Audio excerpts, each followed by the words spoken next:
Moses was an amazing man with an amazing relationship with God. The Bible says the Lord would speak to Moses face to face as a man speaks with his friend, but it wasn't always that way. When God called Moses at the burning bush, Moses was terrified. You see, Moses' people, the Israelites, had been enslaved by the Egyptians for almost 400 years. The Israelites cried out to God. Exodus 3:7-9 says, "The Lord said, I have indeed seen the misery of my people in Egypt. I have heard them crying out because of their slave drivers, and I am concerned about their suffering. So I have come down to rescue them from the hand of the Egyptians, and to bring them up out of that land into a good and spacious land, a land flowing with milk and honey, the home of the Canaanites, Hittites, Amorites, Perizzites, Hivites, and Jebusites.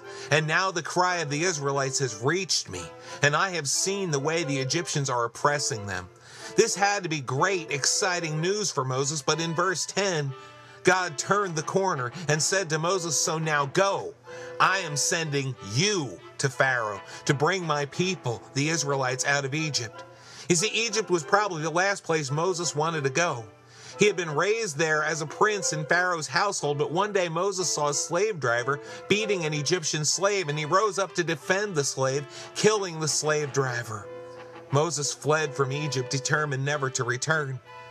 Do you ever feel like you didn't want to do what God was calling you to do? What did you do? I know what I do, and it's what Moses did. He made excuses. His first excuse was, "Who am I to do this?" He feels unqualified. God's response to him and us is, "I will be with you." When God sends us, he goes with us. It doesn't all depend on us. His second excuse is, "What if they don't believe me? What if the people I go to speak to don't believe that you sent me, Lord?" He's saying what we sometimes say, "I don't have enough," whether it be education, resources, power, whatever. And God's answer to Moses is once again the same as it is to us. "What's in your hand?" Now Moses had a staff in his hand, a simple wooden stick, and God used it to do miraculous signs. Forget about what you don't have. Look at what you do have and use it faithfully for God, and God will take care of the rest.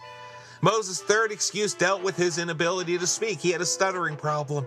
But we all do this. We start to say, "It's not that I don't have enough, it's that I'm not enough. I don't have what it takes."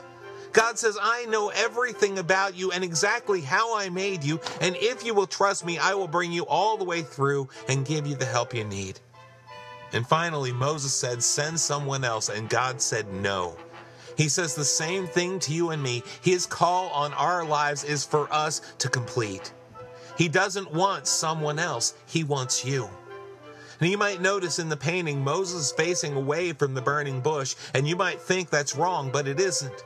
You see, God has answered every one of Moses' excuses, and finally, he's wiped them all away. For Moses, there's only one thing left to do: obey God and do what he said.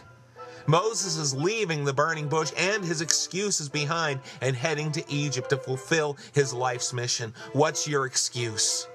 Trust God and leave it behind. The time is now. Step into God's call.